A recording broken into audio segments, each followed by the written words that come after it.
The farmers of America's heartland may not see themselves as connected to the Cajun fishermen of Louisiana, but their fates are inescapably intertwined. The chemical fertilizers farmers put on their fields travel through the water system, down the Mississippi River, and into the Gulf of Mexico, where they are creating a massive dead zone over 8,000 square miles, void of oxygen and incapable of sustaining life. And, we don't even got nothing against farmers, but it's whatever chemicals they put in, we're having problems.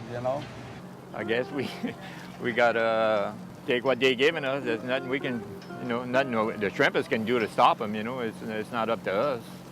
I guess until it affects you, you don't really understand. That's what happens with a lot of people. It doesn't affect me, so it doesn't bother me. And I guess until it affects you, you really won't understand the meaning of what's happening. Over here, but it's just very urgent. It's something that needs to be tended to. The good news is that farmers can benefit both the environment and their own pocketbooks by altering industrial agriculture techniques and moving to more sustainable practices. The key lies in raising awareness. Farmers and fishermen share the same type of livelihood. They're both producing from the earth, and I think to be able to connect them in that way may be a very important link. By having farmers who are at the cutting edge of conservation practices talk to other farmers about what's working and what, most importantly for farmers, is not breaking the bank, you really get a lot bigger and better message. There are a lot of things we can do to still grow the crops that we need and minimize the impacts on water quality. The one big technological change that's coming about right now, of course, is what they call variable rate technology. It cut down my fertilizer by probably 2/3, at least for the first year that I put it on, because rather than just averaging and putting fertilizer on the whole field, I just put it where it needed to be. And sometimes people don't relate to the Gulf of Mexico because it's too far away, and they say, why do I have any concern about that? What I do here doesn't impact that.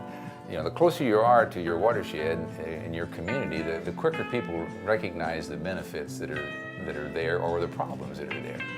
But I think we've got a continued challenge to try to get people to understand, like you're trying to do, that even though that watershed gets bigger and bigger, everybody is contributing to that, and everybody has some good things they can do to help.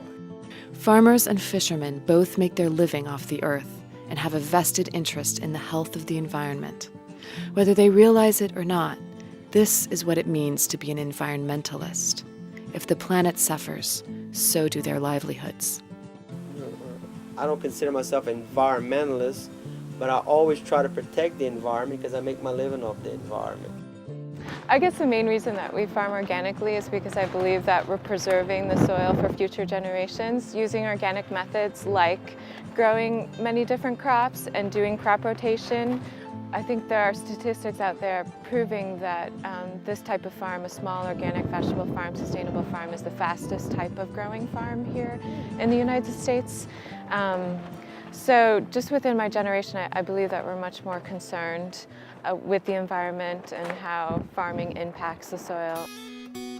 But the farmers and fishermen aren't the only ones who can make a difference.